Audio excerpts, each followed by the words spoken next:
This is your ultimate stop for everything sports. The Golden State Media Concepts Sports Podcast. Should I say more? From the NFL, MLB, the NBA to MMA, it's all in here. The Golden State Media Concepts Sports Podcast. Listen now.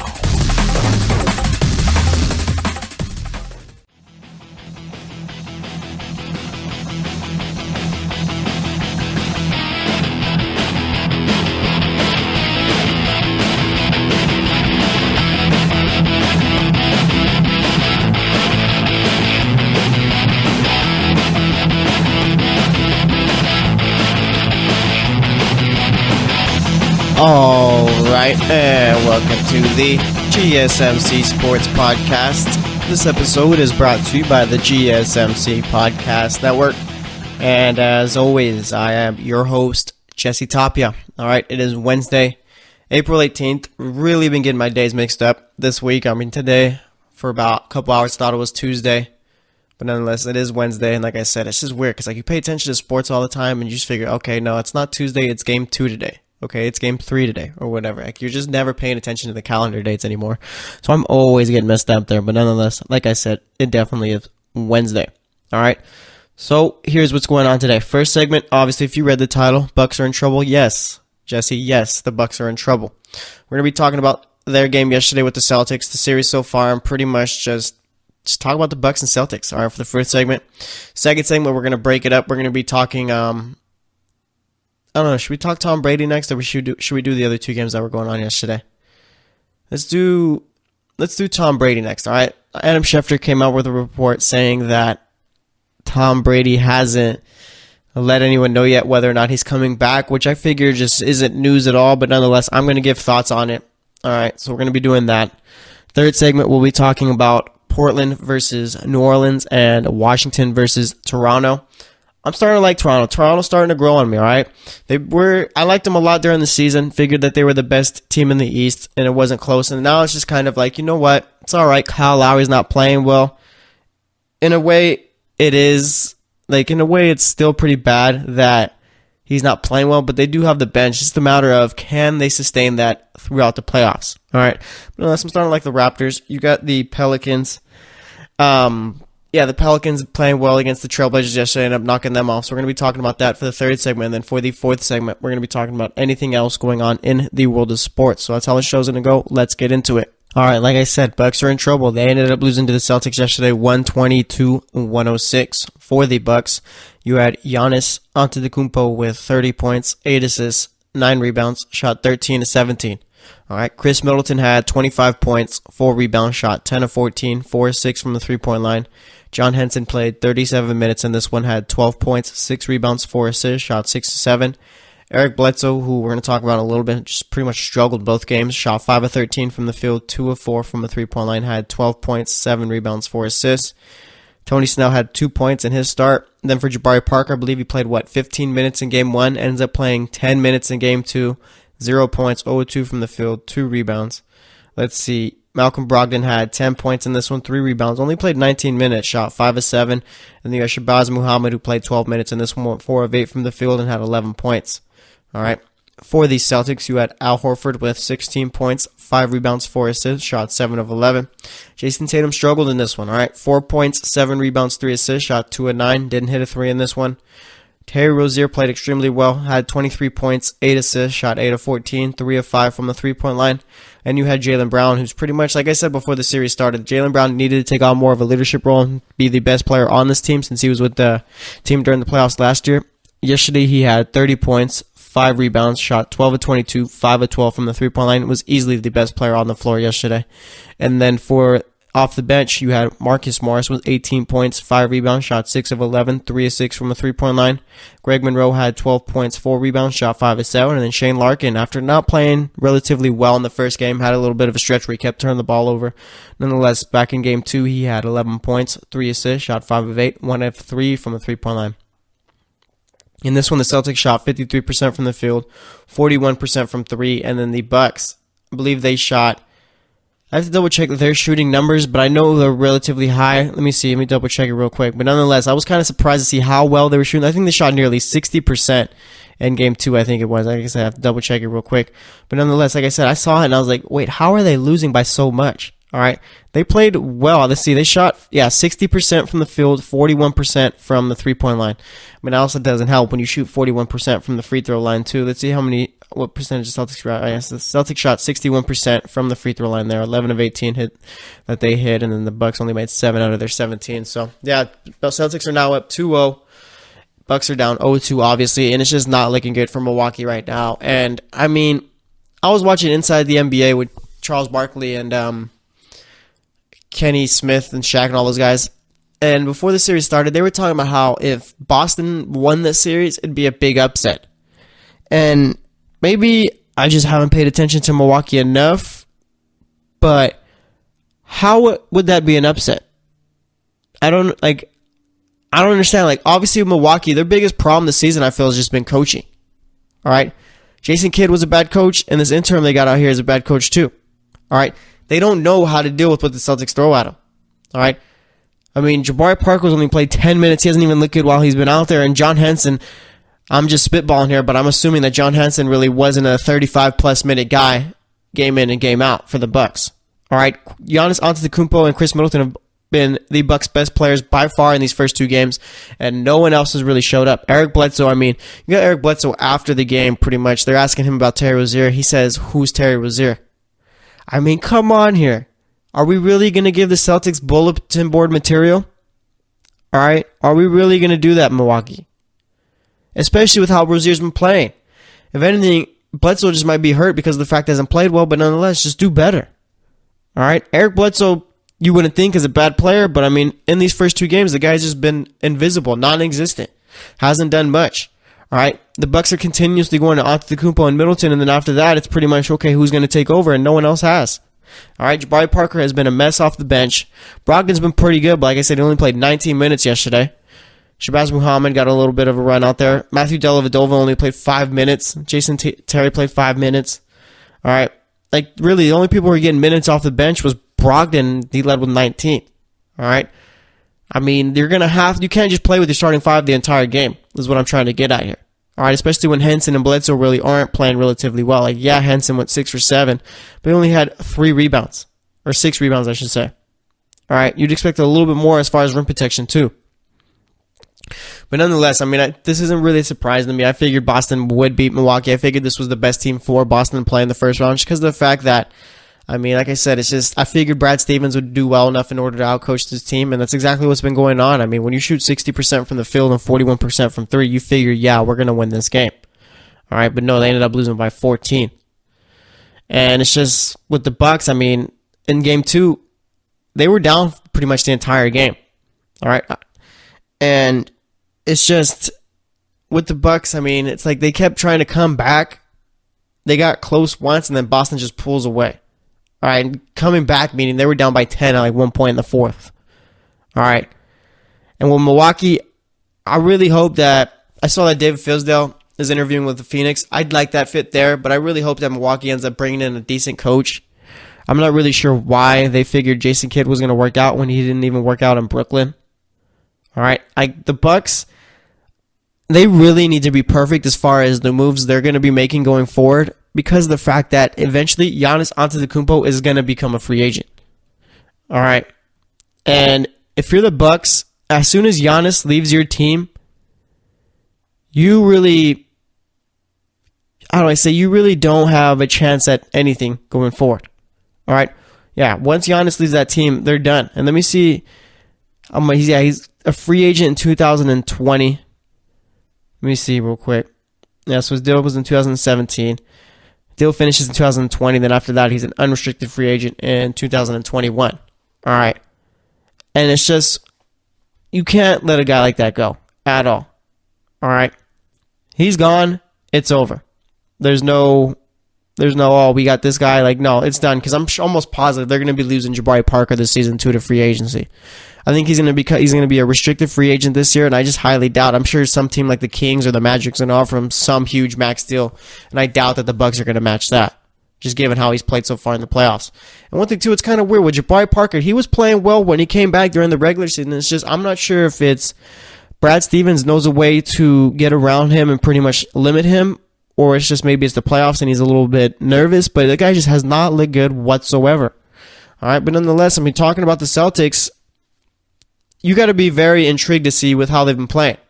All right, I was watching the game with one of my buddies. He's asking me, like, how have the Celtics played so well without Kyrie and Hayward? All right, and it is a bit of a hard question to answer there because of the fact that, I mean, you figure that putting a guy who was playing in Spain last year, talking about Shane Larkin out there playing meaningful minutes with the Celtics, and you're out there winning games, you're just not really sure how it would work. And you'd figure if a team is playing guys like that, meaningful minutes, then they're not doing too well. All right, I mean, Jaylen Brown's in his second year, Rozier's in his third, I think it is. Tatum's a rookie. Morris has pretty much gone team to team. Like I said, Larkin was playing in Spain last year. Monroe's been going team to team. Baines has never really been a big impact player on any team. All right, and the rest of the players on Celtics bench are pretty much rookies. All right, how have they played so well? It's just Brad Stevens has a plan. All right, he has a game plan. They execute it. He knows where to put which players in order for them to be successful. And I feel like pretty much it seems pretty simple when you talk about it, to be honest. Popovich does it. Spoelstra does it. Stevens does it. Quinn Snyder does it. All right. Every player in the NBA has a strength and a weakness. All right. And it's up to the coach to put that player where his strengths are going to be elevated and his weaknesses are going to be hidden. Why do you think Isaiah Thomas looked so good last year? All right. Yes, his defense was bad, but all you got to do is throw him on someone else where you know they're not going to score and it's not going to affect you that much. All right. So, I mean, as far as this series goes, I wouldn't be surprised that if it ended in 5 games. I think I picked it in 6. From going from a sweep to 6 games is probably going to happen. I do not see this going 7 whatsoever. I'm sure Milwaukee's probably going to be able to get a game at home, but I don't even know about that. I mean, just with the way they've been playing, they haven't looked good at all. All right? I mean, I can't tell you that they're going to win Game 3 or I even have any feeling of them winning Game 3 just because of how poorly they've played and just how poorly executed they've done everything. All right? You can't just keep having Giannis and Middleton do everything and expect to win. It's just not going to work that way. I mean, these guys are out here playing well. I think they combined for like nearly 60 points yesterday, and they still lost by 14, I think it was. All right? Milwaukee definitely this offseason needs to find the right coach already instead of pretty much going guy to guy. All right? Because like I said, once you lose Giannis, which is probably going to be in 2021, right before he hits his prime, because I mean, Giannis is only 23 right now. All right? If that, he might even be 22 still. All right, be 26 by the time 2021 comes. You don't want to lose a guy like that. But anyways, we'll see about it. But just wanted to talk about that. Like I said, the Bucks are in big trouble here. I figure they'll probably end up getting swept or losing 5, but we'll see about it. As far as the Celtics go, I mean, you get Marcus Smart back. Maybe you could handle Miami or Philly in the next round. But like I said, we'll wait till that happens. So we're going to wrap it up here. Next up, we're going to be talking about Tom Brady. I mean, Adam Schefter came out with a report as far as him not tell anyone whether he's coming back or not, which I just kind of feel is not news. But nonetheless, here we are talking about it. So stay tuned, and we'll be right back. Are you looking for the very best NFL and college football podcast? Then check out the GSMC Football Podcast. Get the latest football news both on and off the field. From the NFL Draft to trades to the rumor mill to the NFL Combines, they got you covered. That's GSMCpodcast.com/football-podcast. Get updates on college rivalries, game day insights, and much, much more. It's football talk the way you want it. This show eats, sleeps, and breathes football. Don't forget to like them on Facebook and follow them on Twitter. Visit GSMCpodcast.com for more info.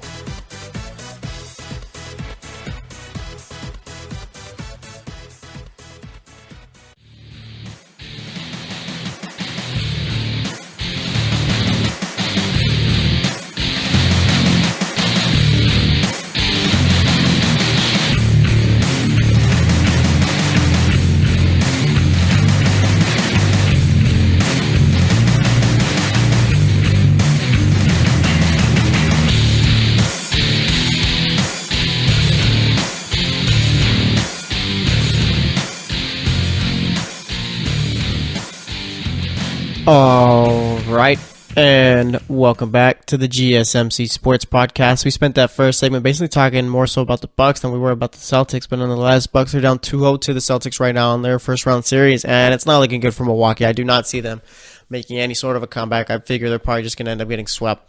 Maybe a gentleman's sweep where they lose in Game 5, but we'll see what ends up happening. All right. For this segment, we're going to be talking about Tom Brady. All right. And you figure that Tom Brady, so far in his career, I mean, it's never really been a matter of, is he going to commit to playing this year? Like, that's never really been a problem or anything like that, because we've never really had to worry about it. But nonetheless, you got Adam Schefter coming out and reporting that Tom Brady has not yet committed to playing in 2018. All right, he hasn't committed for this season. And my question is, when's the last time Tom Brady told the Patriots, yeah, I'll be back for next year, don't worry about it? Like, I figure it's just a given that Tom Brady's going to be back. All right, Tate's my boss. I don't have to tell him, oh yeah, I'll be back for tomorrow to come into work. He knows. It's a given. We know I'm coming into work tomorrow. All right? Like, why is it, I don't understand why it's such a big deal that Tom Brady hasn't yet told anyone that he's coming back. I mean, it's not like training camp starting up or anything like that. All right, maybe if it was right around training camp time and Tom Brady hasn't spoken to anyone on the team, then yeah, that's a problem. But I mean, I think we're at OTAs right now? The voluntary workouts? Why does Tom Brady need to give them any word as far as what's going on? I'm sure he knows, Kraft knows, Belichick knows that he's going to be back this season. All right, the report comes out and literally like the first paragraph of it talks about how it says even though people who are near, like that hang out with him and that are near him, believe he's going to be back. I mean, I just don't see why this is a story here. But nonetheless, I mean, they got us talking about it, so they win again, I guess. All right, but like I said, I mean, the whole Patriots saga that's been going on for like since that report came out about Brady, Belichick, and Kraft all having tension between them.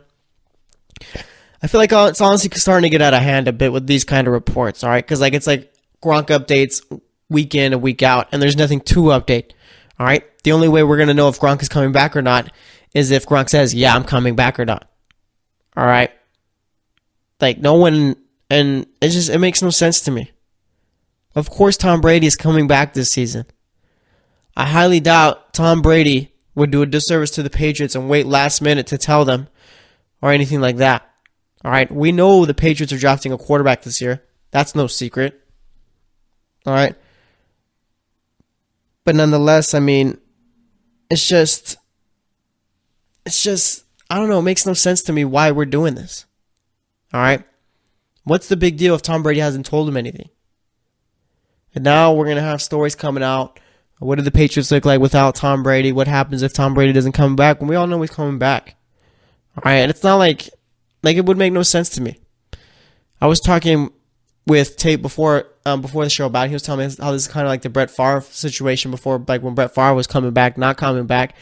And I just feel like, yeah, I kind of agreed with it, but I just feel like Adam Schefter reporting this is kind of like that one reporter who reported that if the Warriors clear up some room and all that, then LeBron James might take a meeting with them. Like just hypothetical, he might do it. All right. And it's just like it's like a non-story that they've turned into a story. It makes no sense to me here. Why would Tom Brady leave when he just came off of a potential, or he lost in the Super Bowl, I should say? All right, like it makes no sense to me. Like there's really no basis in this article as far as why he wouldn't come back. Like I don't even think that's ever been a story. All right, it's all it is just people talking about how they think he's going to come back, and it's just pretty much questions created by ESPN in order to talk about it. All right, like they're talking about how Rob Gronkowski wouldn't have any effect on Tom Brady coming back. Like this isn't news here. All right, but nonetheless, I mean, like I said, from the whole tension thing, and I do believe that there is some tension going on in New England as far as Belichick versus Brady and Kraft, because of the fact that the whole Jimmy Garoppolo thing. All right, I do think that Brady wasn't happy about having Garoppolo around, and that's why he ended up having Kraft telling Belichick to trade Garoppolo. All right, that's all fine. But as far as this thing all goes as far as he hasn't told anyone, yeah, it's OTAs. All right, it's voluntary stuff. Like, it's just getting back to the point. It's just, this has never been a story. All right, why didn't we talk about last year whether or not Tom Brady told the team he was coming back? Okay, if anything, this is a story if you put Ben Roethlisberger's name to it. Because of the fact that Roethlisberger pretty much the last 3 years has talked about retirement. All right.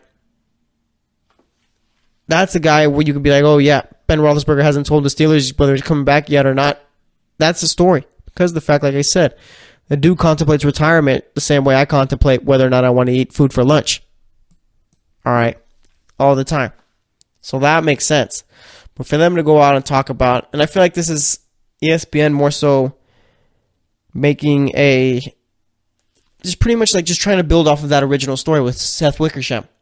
All right, I think that this is what it is. They've turned it into a longer story, like an ongoing saga type of thing.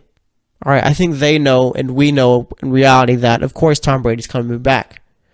All right, but if you have an opportunity to pretty much put out a story out there, that's going to get you views, it's going to get you clicks. All right, it's going to get you eyeballs and all that. It's going to get better ratings to your TV shows because I guarantee, I haven't checked out NFL Live today or anything like that, but I guarantee that's what they're going to be talking about. All right? And they're going to be talking about it like it's the biggest story of the offseason. Okay? And it is what it is, I guess. But like I said, I mean, as far as the whole Tom Brady hasn't told anyone whether or not he's coming back, like we know he's coming back. That's not a secret. All right? I haven't talked to Tom Brady. He hasn't talked to me about it. But if I was a betting man, I'd put a ton of money on him coming back. All right? But let's play the game. Let's say he doesn't come back. What happens to the Patriots? I mean, like I said, they're still going to be drafting a quarterback. If I'm the Patriots, I'm trading up in the draft. All right. I read that something that said that they like Josh Rosen, and I'm sure Josh Rosen would thrive in New England. Why not trade up and try and get an opportunity to get a guy like Rosen? All right. The Colts are a team I saw who were trying to trade back. Give them 2 first-round picks. And one thing I don't understand, I mean, the Colts already do have a bunch of picks, but it's like, I'm trying to figure out why they trade back again. I figure maybe it's just they don't like any of the guys that are there. But I figure, like, with the Colts, I mean, they have a weak defense. Why not go and get yourself a Derwin James or Micah Fitzpatrick? Or even a Roquan Smith? All right? Why are you going to trade back? I mean, if anything, why don't you just build up your offensive line like you haven't done for the last 20 years? All right, why don't you go out and get a guy like Quentin Nelson? Maybe finally put some protection in front of Andrew Luck instead of just having him go out there and get injured all the time. But nonetheless, like as far as the Patriots go, if I'm them, I'm thinking about trading up. All right, most definitely. And I mean, the Patriots, it's kind of, I don't know, I'm kind of intrigued to see what happens this season. All right, are they going to be as good as we've always seen them to be? Or are they going to be a team where it's kind of like, oh yeah, they're starting to take a step down? Because, I mean, they haven't even shown that at all, that they are in the process of taking a step down. All right. One guy I'm really looking out for as far as the Patriots is Bill Belichick. I'm curious to see. I'm more confident to say that Brady will be. I'm confident to say that Brady will be there longer than Belichick with the Patriots. All right. I think with Josh McDaniels turning down that Indianapolis Colts head coaching job in order to come back and be the offensive coordinator for New England, I figure this is something kind of like the whole Parcells-Belichick thing when Belichick was an assistant. Parcells kept telling him, yeah, when I retire, you'll take over and all that. And I figure this is the same thing. Belichick's telling McDaniels, yeah, I'm going to retire soon. Then you'll be the guy to take over. All right, and it makes sense for McDaniels. I mean, why would you leave the New England Patriots where you got a nice little system in place rather than going to the Colts and building up your own? All right. But anyway, like I said, I mean, it's a non-story as far as Brady. All right. Obviously, they're going to be drafting a quarterback this year. That's no doubt, unless they feel Brady could play forever and they're fine with John or Brian Hoyer being their backup. But yeah, they're going to be taking a quarterback. Now it's just a matter of when. I mean, if I'm them, I really think about maybe trading up or even taking a guy like Lamar Jackson. All right. Louisville runs a similar pro-style offense to the Patriots, so it's not like it'd be a big jump for Lamar Jackson. And I figure that he'd do well as far as developing for a couple of years and then being thrown out there. All right. That'd be one of the perfect landing spots for him because of the fact that he's going to have an opportunity to sit at least 2 or 3 years. All right. By the time Brady's done, You're out there ready to go because of the fact that you've been learning under McDaniels and Belichick. Plus, it seems like Brady likes the guy too, so I'm sure Brady would help him as far as trying to develop him. All right. But anyway, we'll see about it. Like I said, I'm not really reading too much into this whole Brady hasn't let the team or anyone know that he's about him returning or not. I figured last year at this time, Brady didn't tell him anything either. It's just assumed that he's going to be there. All right, so we'll see about it. If he doesn't return, then I'll say I was wrong. But I figure, like I said, this is the non-story here. But anyways, we're going to wrap it up here. Next up, we're going to be talking about the other two games that went on Tuesday. We had Washington versus Toronto, and then we had Portland versus New Orleans. We're going to be talking about those two, and then, like I said, for the fourth segment, we'll be talking about anything else going on in the world of sports. So stay tuned, and we'll be right back. Check out the show that's built on the MMA, from the UFC to extreme cage fighting. They got the fights covered. Check out the GSMC MMA podcast. Get the latest news on past or upcoming fights. Join us as we talk to and about some of the biggest names in the MMA, past, present, and future. When it's the fight game, there's just one show to check out. GSMCpodcast.com/MMA-podcast. Don't forget to like them on Facebook and follow them on Twitter. Visit GSMCpodcast.com for more info.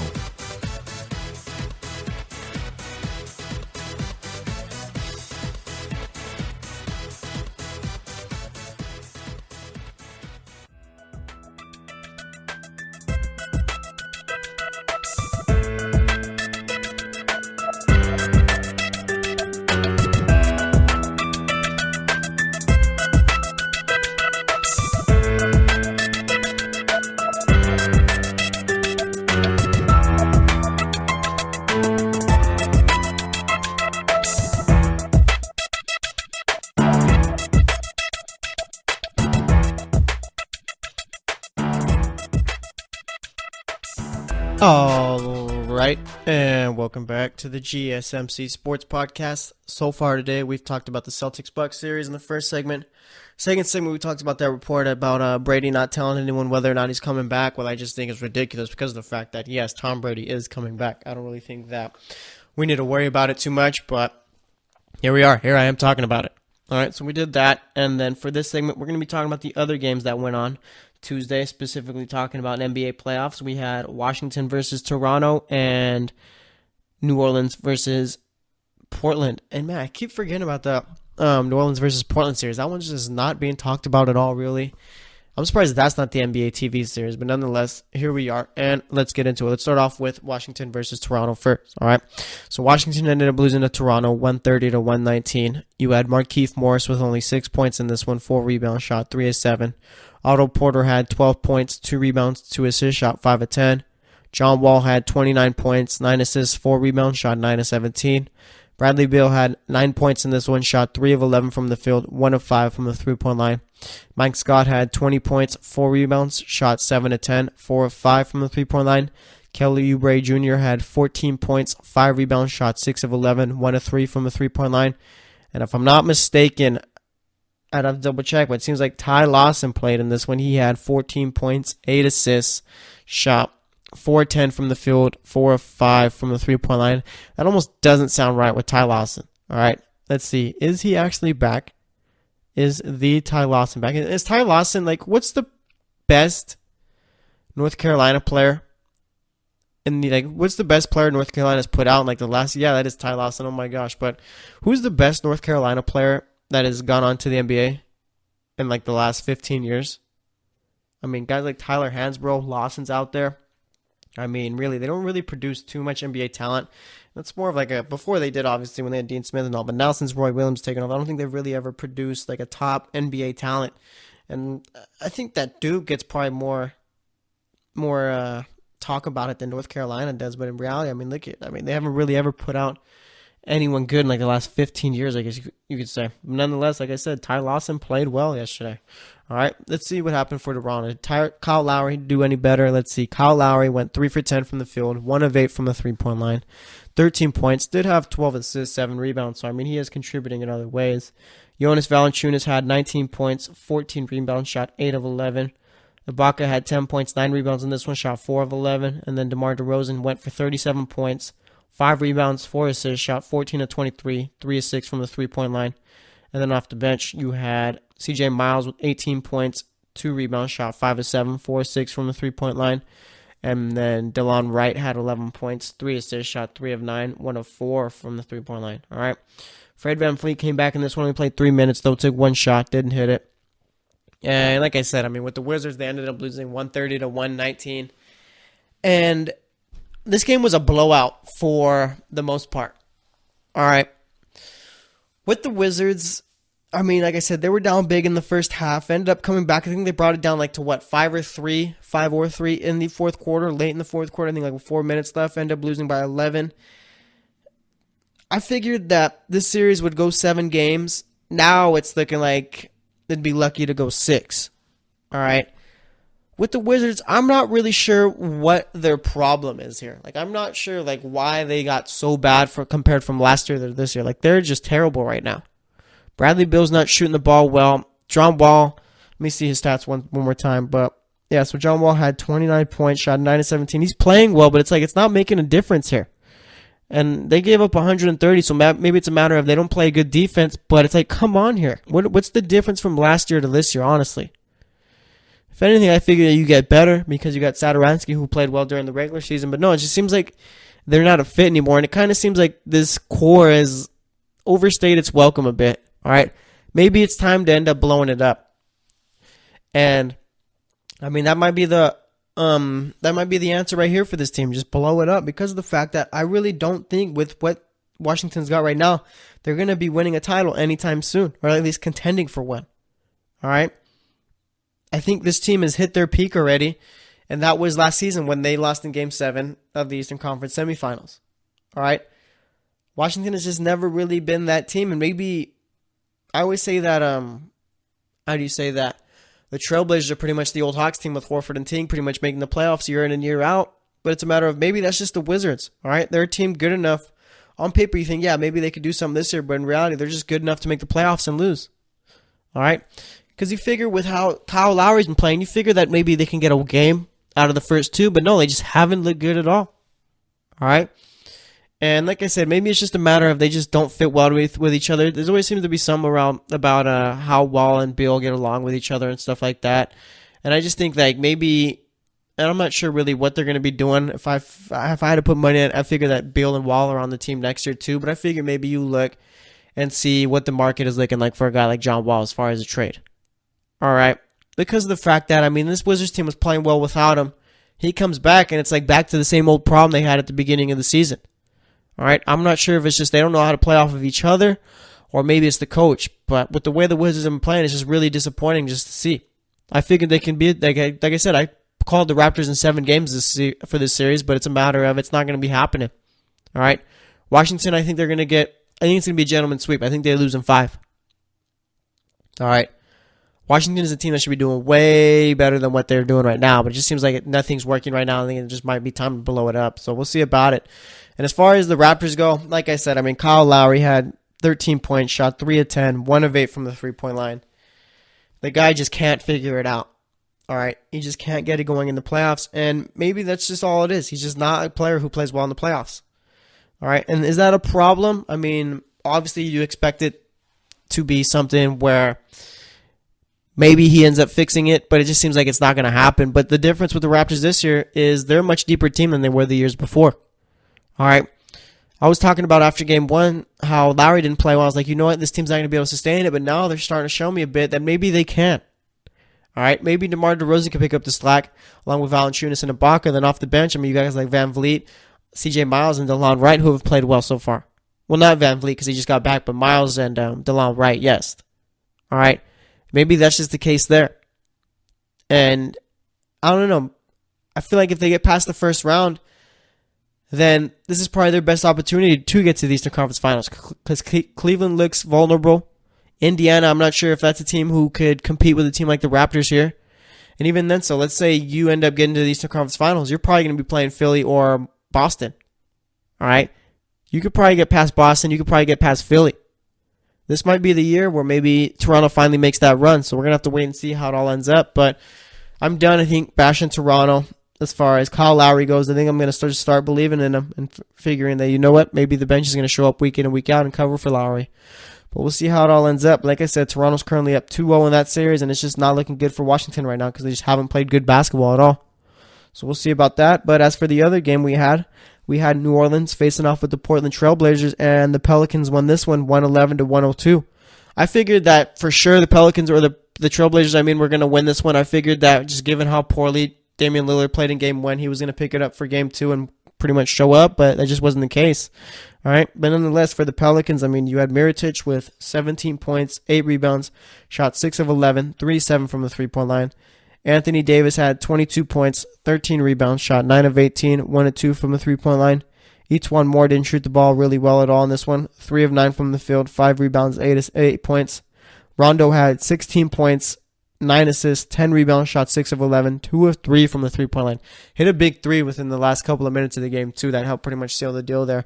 With Rondo, it's ridiculous how some of these players can go in to the regular season and pretty much play all right. And once the playoffs come, they're like a completely different player. And that's exactly Rondo right here. Kind of like with LeBron, all right? LeBron has this whole zero dark 30 thing where, he just completely shuts down from the outside world and just focuses on basketball and pretty much just elevates himself in the playoffs. That's like what Rondo's doing right here. The guy has just been lights out so far for the Pelicans.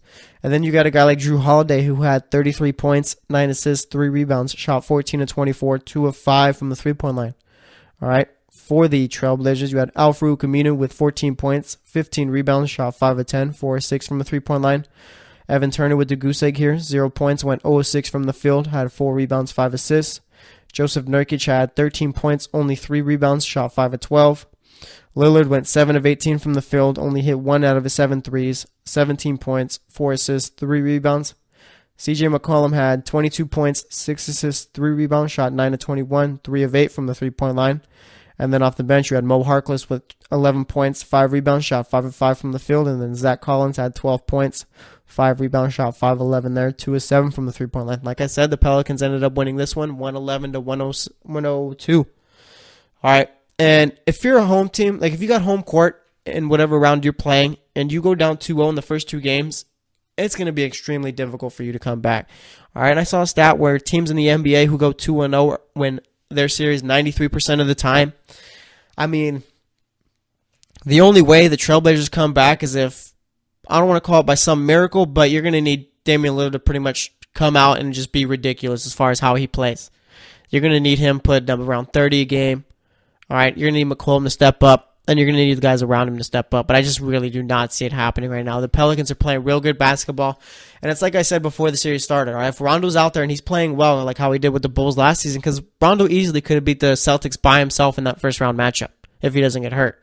All right, and it's just with Rondo. When he's out there in the playoffs, he does make his teammates better. He makes his team better. Regular season's a whole different story with Rondo, but it's a matter of maybe he's just like, you know what, I'm old. I'm gonna pick and choose my moments. But nonetheless, here we are, and the Pelicans are 2-0, playing really well. All right, and they were down 2 in this game, but nonetheless, they came back, and once they came back, really didn't look back at all. So we'll see if the Portland Trailblazers are going to be able to figure out what's going on here. Like, the Trailblazers and Wizards have been really disappointing so far, but nonetheless, like I said, we'll see what ends up happening. But we're going to end up wrapping up the segment here. Next up, we're going to be talking about anything else going on in the world of sports and talking about tonight's games in the NBA. We got Cleveland versus Indiana. We got Minnesota versus Houston, and then Utah versus Oklahoma City. So 3 really good games going on tonight. So stay tuned for that, and we'll be right back. Are you looking for help for your fantasy football team? Check out the GSMC Fantasy Football Podcast. Get today's best advice on who to start, who to sit, even who you should draft. From sleeper picks to red-hot lineups, they got it all covered for you. That's GSMCpodcast.com/fantasy-football-podcast. We'll cover traditional leagues, dynasty, PPR, even IDP leagues. When you need fantasy help, there's just one show to hit up. Don't forget to like them on Facebook and follow them on Twitter. Visit GSMCpodcast.com for more info.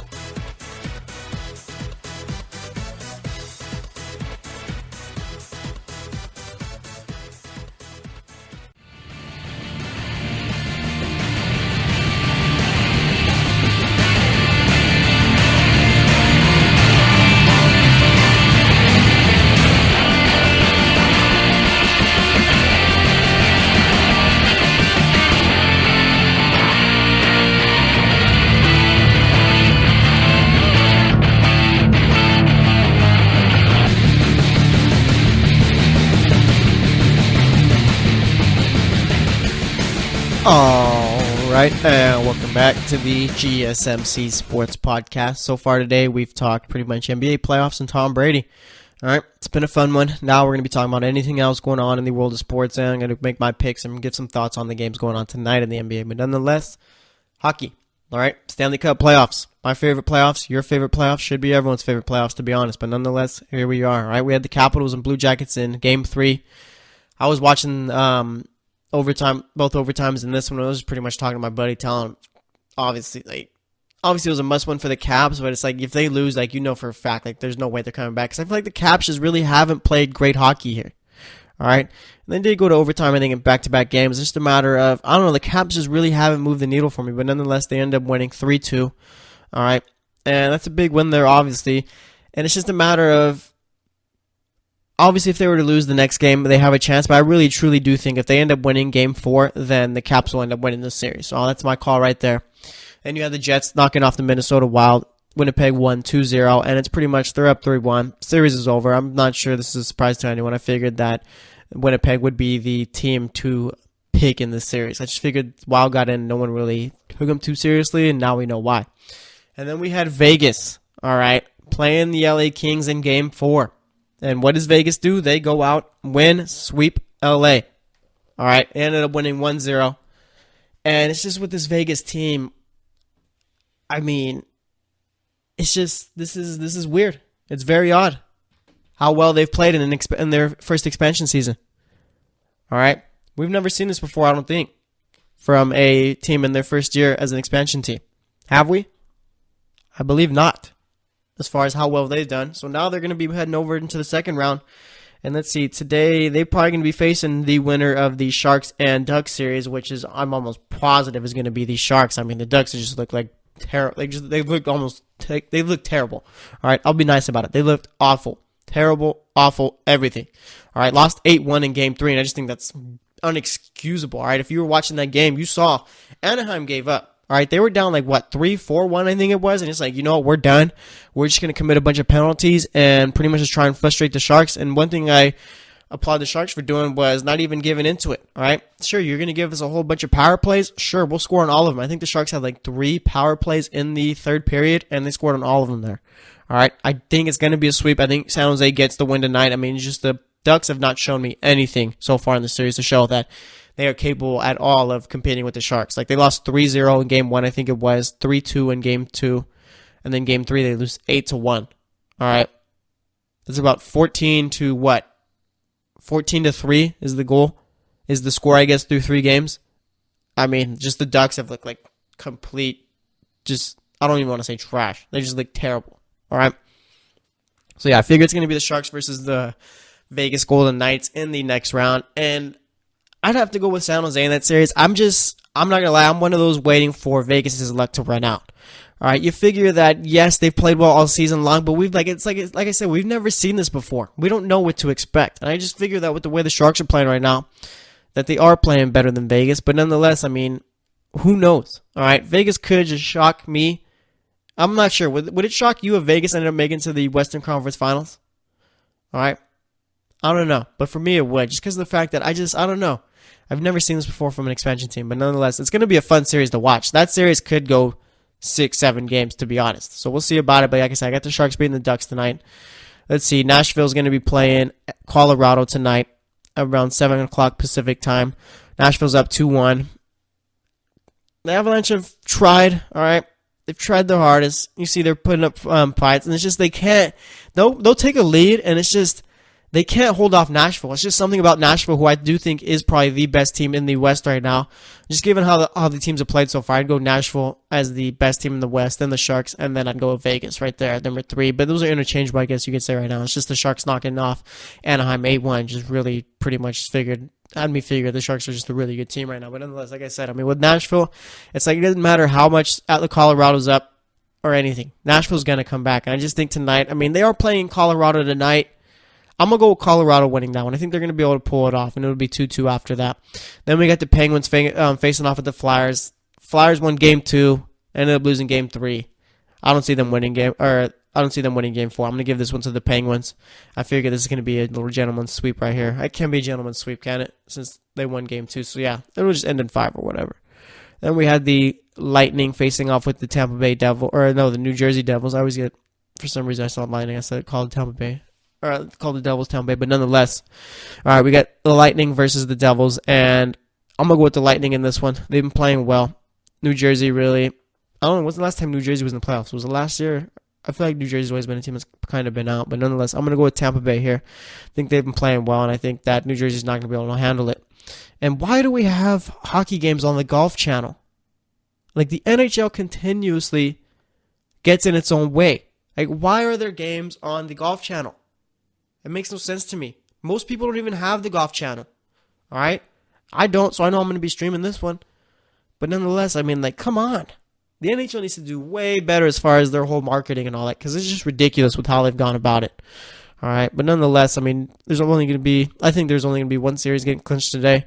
That'd be San Jose's. The other teams don't really have an opportunity to, so we'll see what goes on there. But nonetheless, I mean, those are my picks for tonight's Stanley Cup playoff games. Let's see, anything else going on in the world of sports? We have the Red Sox knocking off.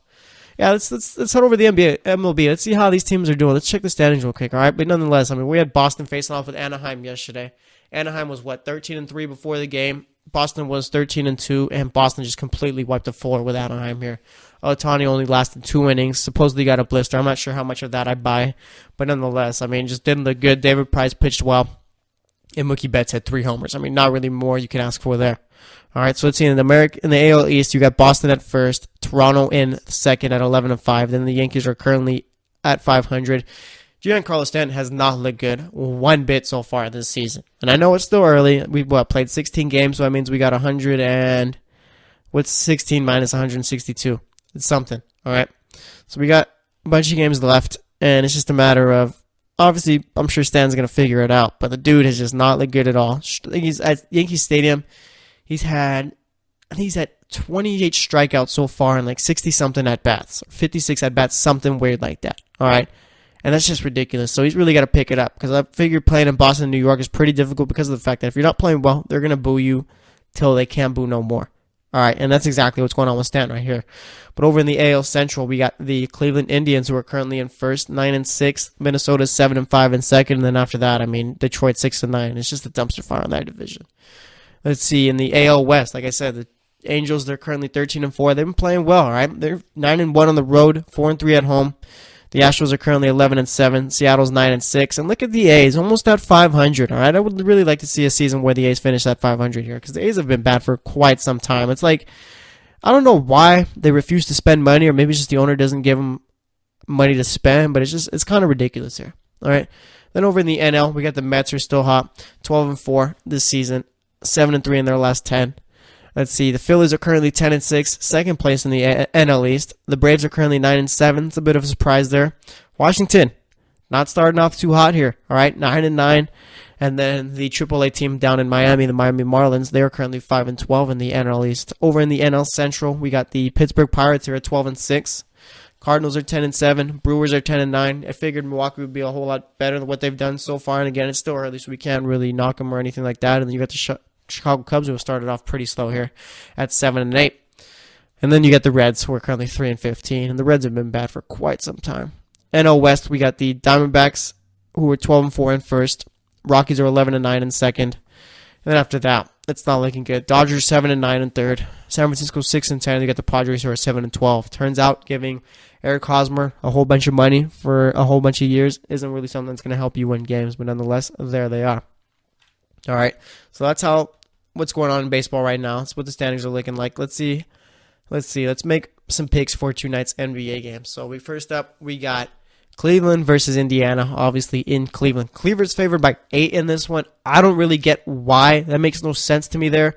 I'm not sure I'm not sure what kind of trick Vegas is trying to play here, but nonetheless, Cavs are favored by 8, which is just ridiculous considering how bad they got blown out. And this is a must win for Cleveland right here. They end up losing, series is over. I don't see it going 6 games if they end up losing tonight. All right, and maybe I'm being a little harsh on Cleveland, but it's just I don't really like the team they got going out there. All right, I'm not really sure what the starting lineup is going to look like tonight because of the fact that Tyler has been talking about switching it up, so it remains to be seen. If I'm Cleveland, I'll go George Hill, J.R. Smith, or Korver at the 2. LeBron at the 3. Then I'd go... I think they're still going to stick with Jeff Green, so I go him at the 4, and then I guess Kevin Love at the 5. So the only switch I'm making is bringing in Korver or Smith. And even then, so maybe you find a way to start a guy like Larry Nance, maybe put him at the center position instead of Kevin Love and move Kevin Love to the 4. But nonetheless, Cleveland's got to figure something out. Otherwise, they are in big trouble. All right, but anyway, I'm going to go with the Pacers. I say they win game 2 here. Then we got the Jazz facing off with the Thunder. All right, Thunder did well to win the first one. I'm going to go with the Jazz in this one. I think they're going to be able to pull it out. I'm still sticking with the Jazz as far as my pick to win the series. And then we got Minnesota versus the Rockets. I'm going to go with Minnesota here. I think they're going to try and get Karl-Anthony Towns more involved, and I think that's going to benefit them more. Chris Paul didn't really look too good. I'm sure both teams are going to pick up their play just compared to game 1, but I'm going to go with the Timberwolves in this one. So I'm going all upset picks tonight. All right, I'm picking the road team in each game, so we'll see how it all ends up going down. But nonetheless, I mean, like I said, Cleveland's got to win tonight, or else series is not looking good for them. All right, same with the Jazz too. And as far as pretty much all these teams got to end up winning. If all these teams end up going up 2-0, then there's no coming back for either team that's down. So we'll see how it all goes down. But nonetheless, that's going to wrap it up for today. Today we talked about the Celtics and Bucks. We talked about Tom Brady. What else we talked about? We talked about the Pelicans Trailblazers game, and then the Wizards Raptors game. And then for this segment, we talked NHL a bit. Gave a little update on the standings so far in the MLB, and then made my picks for tonight's game. So thanks for listening to the GSMC Sports Podcast. As always, I am your host, Jesse Tapia, and we'll be back tomorrow. So we'll be talking about Cleveland, Indiana, all those games going on tonight. So like I said, stay tuned, and we will talk to you tomorrow. You've been listening to the Golden State Media Concepts Sports Podcast, part of the Golden State Media Concepts Podcast Network. You can find this show and others like it at www.gsmcpodcast.com. Download our podcast on iTunes, Stitcher, SoundCloud, and Google Play. Just type in GSMC to find all the shows from the Golden State Media Concepts Podcast Network, from movies to music, from sports to entertainment, and even weird news. You can also follow us on Twitter and on Facebook. Thank you, and we hope you have enjoyed today's program.